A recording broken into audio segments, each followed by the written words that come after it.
Et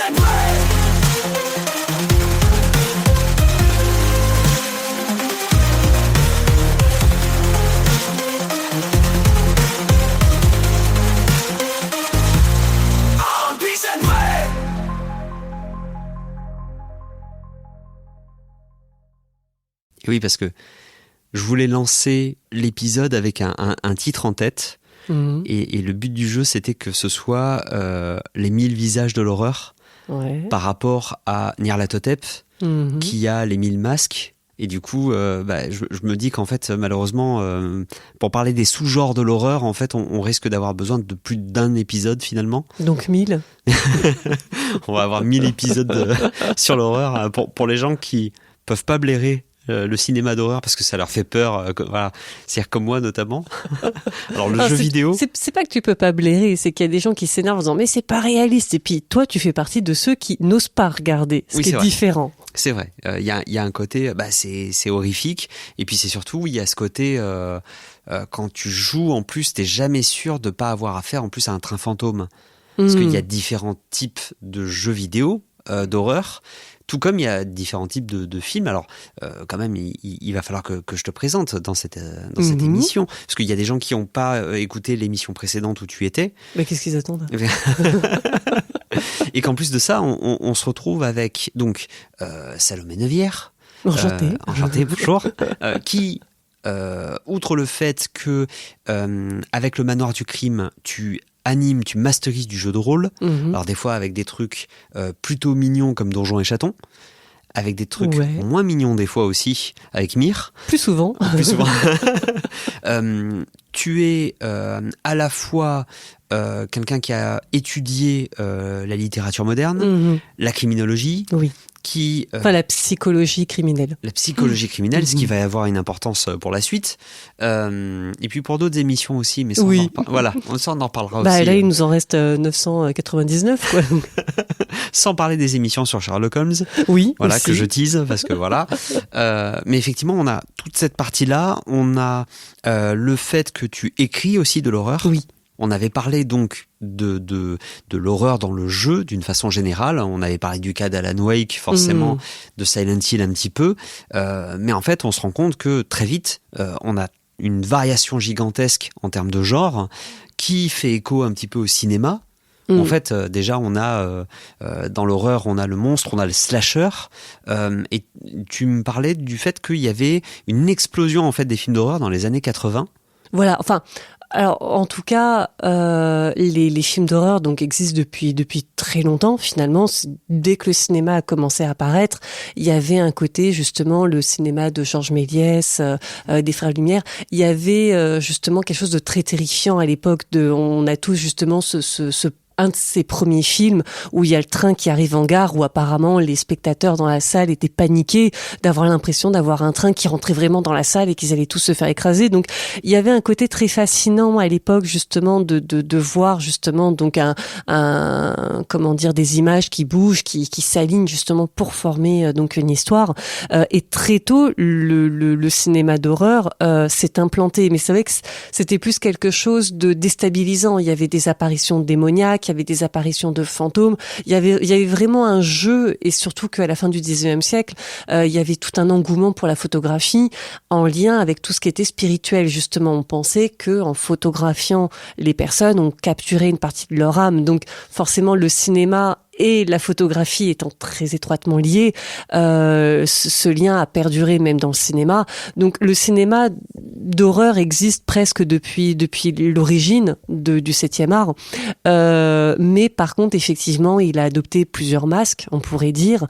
Et c'est vrai que dans les années 80, il s'est renouvelé de façon à donner le cinéma que nous on connaît aujourd'hui, en tout cas. C'est avec justement donc énormément de sous-genres qui se sont développés. Avant, on était vraiment surtout sur de l'épouvante. Il n'y avait pas des films gore comme aujourd'hui on peut avoir. C'est vraiment à partir des années 80 qu'on a commencé à franchir des limites, que ce soit au niveau de des effets spéciaux. Donc dans ce cas-là, d'inclure du gore en fait, avec des cadavres découpés, avec des gens qui se faisaient tuer à l'écran, parce qu'avant c'était toujours en dehors, c'était vraiment off-screen en fait qu'on tuait les gens.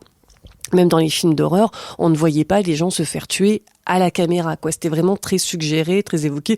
Des fois, il y avait même carrément une ellipse, en fait, où on voyait une nana rentrer chez elle, et puis, oh là là, le lendemain, oh mon Dieu, il y a son corps qui est là, dans sa chambre et tout, comment est-ce qu'elle est morte? Donc voilà, il y avait une censure totale.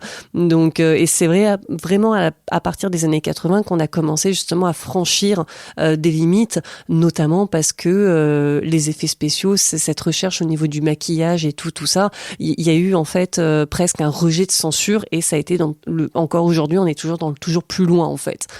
Et ce rejet de censure, il s'est fait que par rapport à la capacité à pouvoir montrer les choses, ou est-ce qu'il y a d'autres explications? Après, là, je vais vraiment parler du cinéma américain pour le coup, puisque bien évidemment, le cinéma d'horreur, est universel. Enfin, il y a le cinéma d'Asie qui est très très connu pour ces titres d'horreur très connus.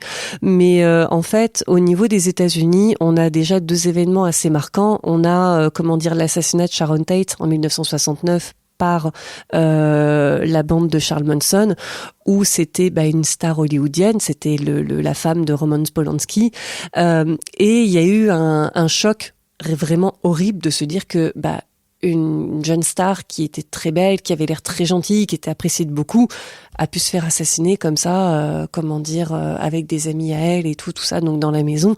Et ça a été, il y a eu une espèce de cassure nette au niveau du cinéma là-dessus. Et sans oublier que le mouvement de Charles Manson, donc ce côté un peu hippie mais très en marge finalement de la société, avait donné pas mal de lieux, avait laissé justement des groupes se former. Il y avait une véritable fascination déjà pour tout ce qui était le satanisme à l'époque, en rejet justement du christianisme et tout, du côté très chrétien en fait, presque une société bigote aux États-Unis. Et il y avait vraiment cette volonté finalement de découvrir ce que c'était le diable, ce que c'était donc la sorcellerie, etc. Tout ça a été un petit peu mélangé justement pendant les années 60-70. Donc voilà, il y avait vraiment déjà ce rejet-là. Et ensuite, il y avait aussi la fin de la guerre du Vietnam, en fait. Donc où les gens rentraient du front traumatisés finalement, donc parce qu'il y a eu des horreurs et tout, et ces soldats n'avaient aucun soutien, puisqu'à l'époque on minimisait en fait tout ce qui était stress post-traumatique au retour du front et tout. Donc, et c'est vrai que ça fait une succession finalement d'événements où les gens se sont rendus compte, mais après on pourrait aller plus loin, encore plus ancien, par exemple la Seconde Guerre mondiale, avec tout ce qui était quand on a découvert les camps de concentration.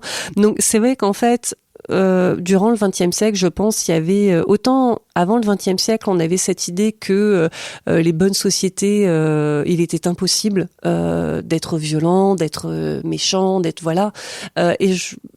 au cours du XXe siècle, il y a eu justement un peu ce regard en arrière de se dire mais voilà toutes les horreurs qu'on a pu commettre, et où il y avait justement finalement de se dire puisque c'est quelque chose de courant, cette violence sur les champs de bataille qu'il y avait au Vietnam et tout, finalement on peut très bien le représenter dans le cinéma, quoi. Donc et dans les années 80, on avait une figure très importante du maquillage qui s'appelle Tom Savini, qui a travaillé notamment sur les films Creepshow, énormément avec Romero, où lui donc était maquilleur professionnel, donc justement faisait des effets de cadavres, etc. tout ça. Et une fois en interview, quelqu'un lui avait demandé mais d'où vous tirez cette inspiration en fait pour faire donc justement rendre aussi réaliste des décès et tout. Et il a dit mais en fait de la guerre du Vietnam.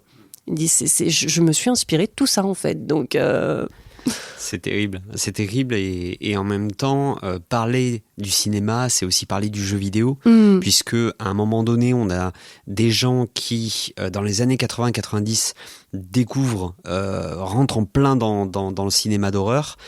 Forcément sont déjà inspirés par la littérature d'horreur aussi, et c'est pour ça que on parlait de Resident Evil, on parlait de c'est-à-dire on est sur du 96-99 avec c'est ça, avec il y a Silent Hill, Oui, 99, c'est 80... ça, Silent Hill, le premier... Ouais, fin 90. C'était 99, ouais, Silent Hill. Début 2000, on a Silent Hill 2. Oui, en 2001, qui avait continué d'ailleurs, puisque le 3 est arrivé, je crois, en 2003. Enfin, ça a été très successif. Pareil pour les Resident Evil, finalement, ils se sont tous enchaînés très très rapidement. Donc c'est le succès, en tout cas, était là. Et pourquoi se priver, finalement? Autant continuer les sagas, justement, puisqu'il y avait un public qui était là et qui était très enthousiaste pour continuer les aventures. C'est ça, on avait en plus créé, on avait réfléchi ensemble sur l'origine de l'horreur. Pourquoi déjà jouer à un jeu d'horreur? Pourquoi est-ce qu'on s'inflige ça? Moi, je me rappelle la démo début année 2000 d'un jeu qui était sorti, c'est 2003, c'est Forbidden Siren, où en fait on est sur la partie asiatique. Là, pour le coup, on est avec des espèces de, il me semble que c'est des démons.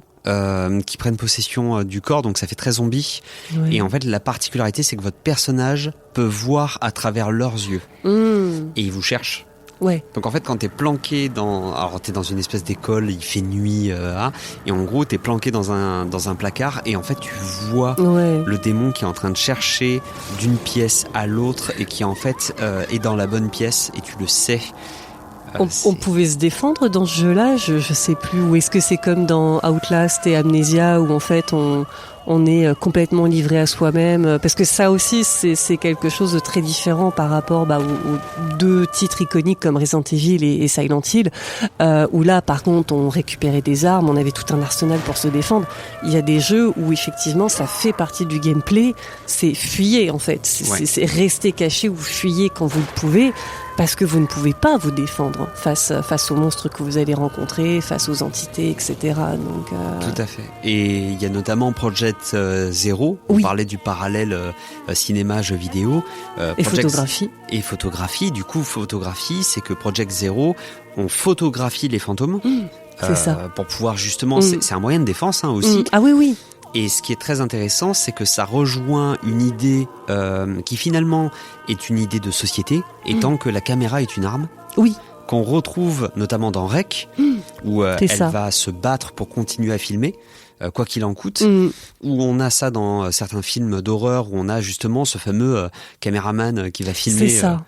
Contre effectivement tous les films d'horreur qui sont dans cette façon justement de caméra à l'épaule, c'est en tout cas les bons films comme ça, voilà, font de ce mode un argument. Il l'intègre, c'est pas au hasard qu'ils choisissent justement une façon caméra à l'épaule, c'est qu'ils ont un message à faire passer, justement comme tu disais, c'est la caméra est une arme et tout, c'est voulu. C'est hyper intéressant. Alors il me semble bien que c'était des morts vivants dans Forbidden Siren. Mais ce que je trouve très intéressant, c'est que du coup, on va avoir des thématiques qui sont très similaires entre le cinéma et le jeu vidéo, où le cinéma d'horreur comme le jeu vidéo d'horreur peuvent être témoins d'une société à un moment donné aussi. D'où le slasher. Oui. C'est-à-dire que là, on parlait de la caméra est une arme, on le voit dans les manifestations où tout le monde sort son téléphone. C'est ça. Où à un moment donné, tout l'enjeu, c'est de savoir qui va avoir le meilleur angle de vue, et notamment, c'est très présent aux États-Unis notamment, dès qu'il y a un problème, tout le monde sort son téléphone et se filme comme pour se protéger, les dashcams en voiture, etc. Et là, effectivement, l'une des façons aussi de montrer un pan de société, c'est le fameux slasher, où en gros, on a cette espèce de groupe de survivants un peu, on en parlait dans une précédente émission, on retrouve ça aussi en jeu vidéo. Oui. Des fois de façon un peu incongrue, parce que je pense notamment à Among Us. Oui, c'est vrai qu'on est... Mais là, encore une fois, ça rejoint un autre phénomène qui est très américain. C'est un peu l'apparition, alors avec des gros guillemets, parce que ça a toujours plus ou moins existé, mais des fameux serial killers, en fait, où effectivement, à partir des années, 60-70, il a commencé à y avoir justement des personnes en dehors de la société qui se mettaient justement à tuer de façon complètement hasardeuse, ce qui était entre guillemets, alors comme je disais, du jamais vu, c'est ce que les gens aiment dire pour justement créer un peu de sensation, mais effectivement c'est vrai qu'il y avait un phénomène un peu de de tueurs en série qui était très médiatisé pour beaucoup, que ce soit David Berkowitz, que ce soit pour Ted Bundy, que ce soit pour Jeffrey Dahmer. et cette comment dire presque cette publicité autour forcément a inspiré les slashers, a inspiré voilà. Il y a presque un côté en fait de c'est très cliché, mais quand on regarde un film d'horreur de ah bah non moi jamais en fait je serais rentré là, hein, jamais moi je serais descendu, moi j'aurais été fermer la porte, moi j'aurais appelé la police, moi j'aurais fait ci, j'aurais fait ça.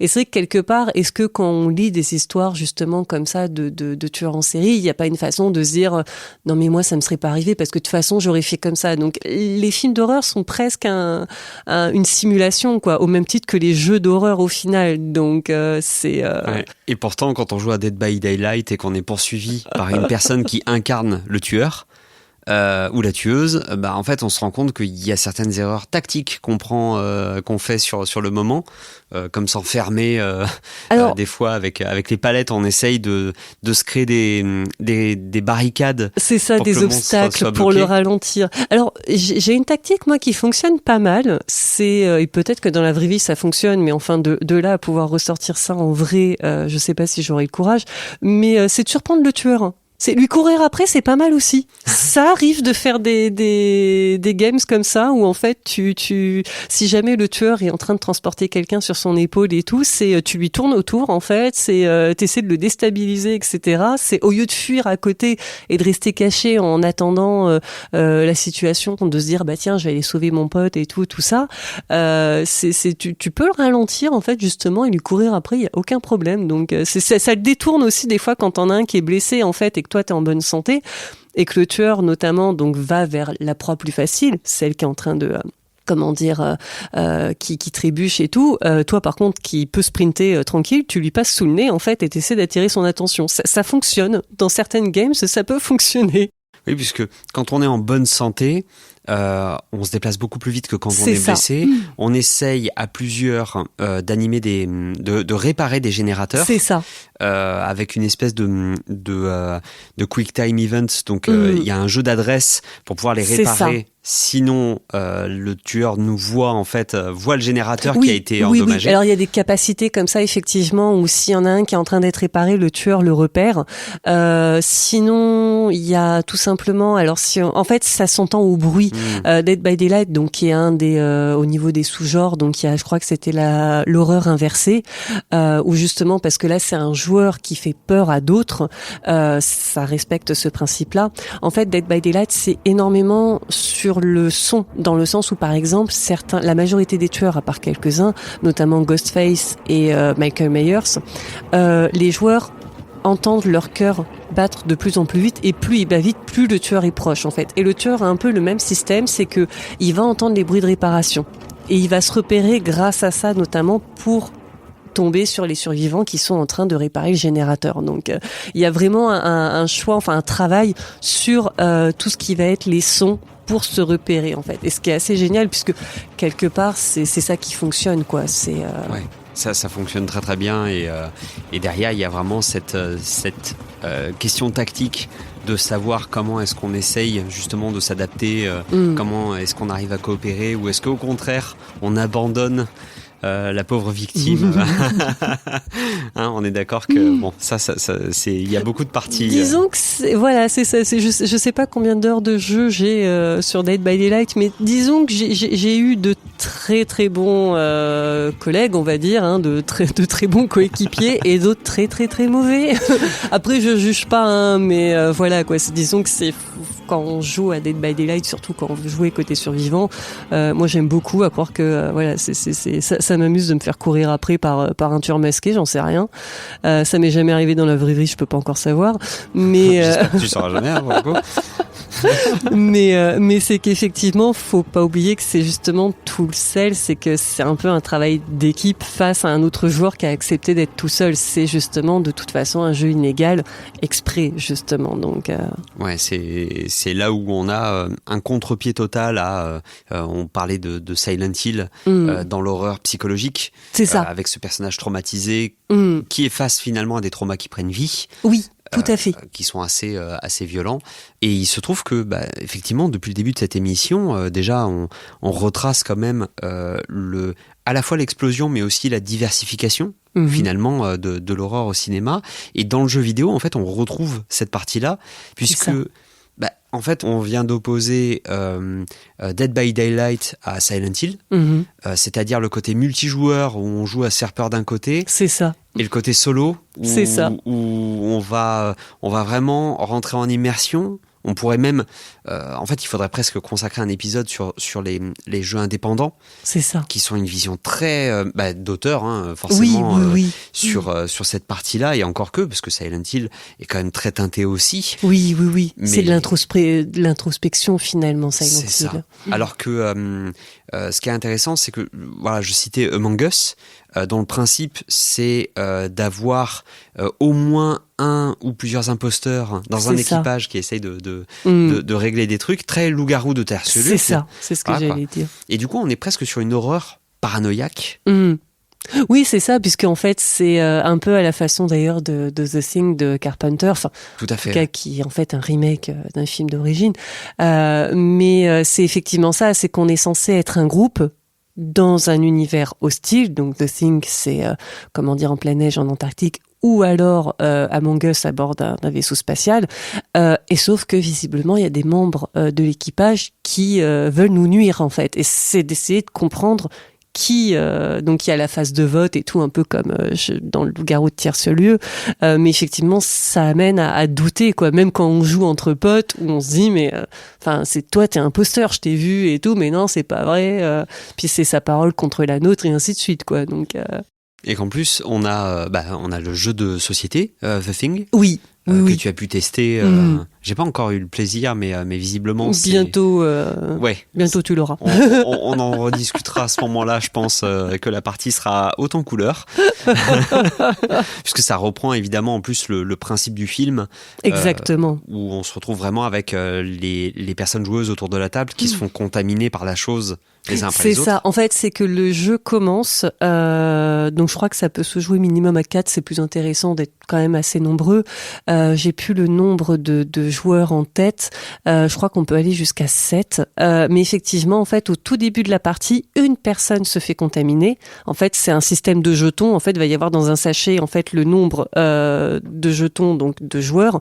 Et il y en a un qui est infecté. En fait, on tire donc au hasard, on regarde au creux de sa main et ensuite on sait si on est alien ou humain. Et le but de l'alien, bien évidemment, c'est d'être en contact avec d'autres et de les contaminer. Donc, et de gagner la partie comme ça. Et de gagner la partie comme ça, c'est assez intense. Et c'est vrai que on a aussi alors, on a forcément envie, quand on parle de l'horreur, de parler des zombies. Dead of Winter, qui est un jeu, je sais pas si tu l'as testé celui-là. Pas encore, non. Que je vous conseille absolument, qui en plus existe, alors attention, en 2 versions. Il y a 2 boîtes Dead of Winter. Il y a À la croisée des chemins et La nuit la plus longue, si ma mémoire est bonne. Ouais. Les 2 sont complémentaires, car il existe une extension pour les réunir toutes les 2 et jouer à 11. Vous avez 2 colonies quand vous jouez à 11. Et le truc, c'est que il y a un système de traître, avec le fait qu'on n'ait pas comme objectif de faire survivre la colonie. Peut-être que c'est l'inverse.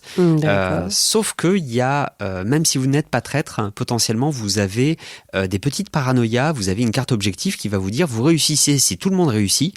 Mais vous préparez quand même votre départ. Donc vous devez avoir un certain nombre de cartes carburant. Ce qui fait que même sans être traître, si vous avez des cartes carburant et qu'on vous en demande, on se la joue solo quand même. Vous êtes un peu obligé de dire non, j'en ai pas, c'est compliqué, parce que sinon vous perdez en fait. Tout le monde gagne, mais vous techniquement vous perdez. Donc c'est génial parce que du coup la paranoïa elle est très présente. Et en même temps, c'est très propre à Walking Dead, etc. Oui. Ou même si le personnage, on le sent qu'il est motivé pour faire survivre tout le monde, on n'est jamais sûr de ses motivations spécifiques. Donc ça marche bien. J'avais une amie qui me parlait, ça me rappelle Daisy, justement, et qui me disait ah oui, le jeu de zombies où c'est les vivants qui sont plus dangereux que les morts au final. Et c'est vrai que c'est littéralement ça, en fait. Ça instaure une paranoïa où finalement on craint autant nos coéquipiers que les monstres à l'extérieur. C'est ça, on croise des gens, on voit pas leur pseudo s'afficher, on parle à portée de voix, ce qui veut donc dire que s'il y a d'autres personnes qui se cachent autour, elles peuvent entendre la conversation. Daisy, c'est The Walking Dead.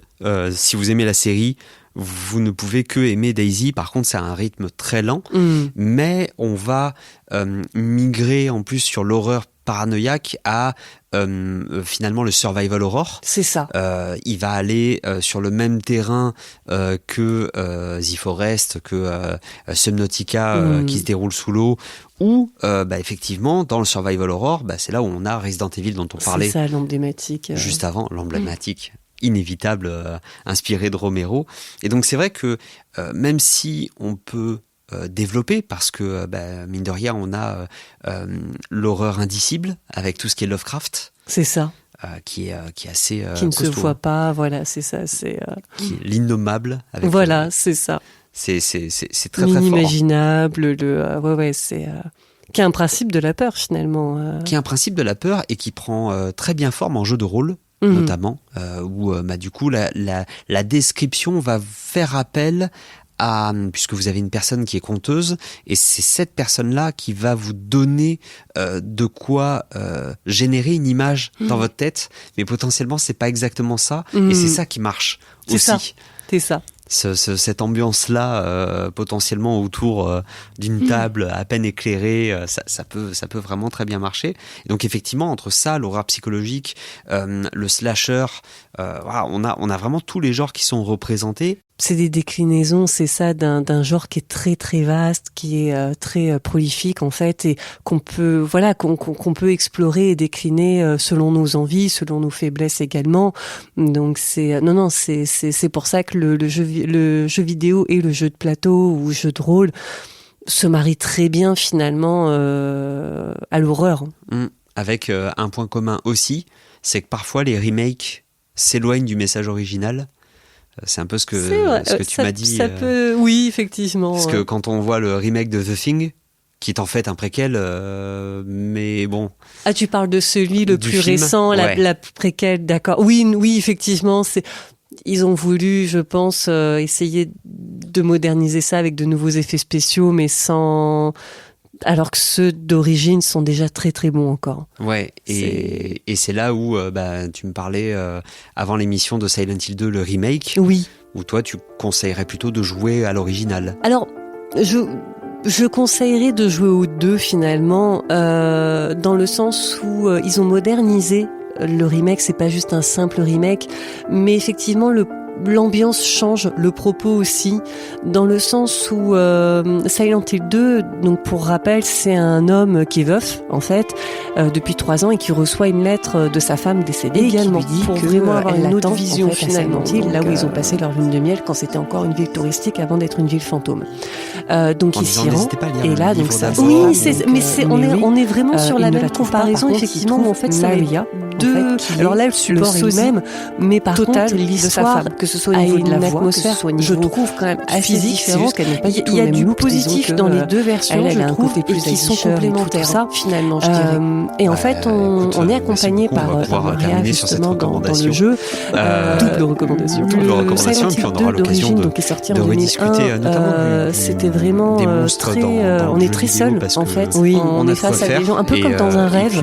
De la vision. On comprend pas trop les interactions qu'on a. Les gens sont très isolés. On pour des fois des conversations, on ne sait pas trop pourquoi.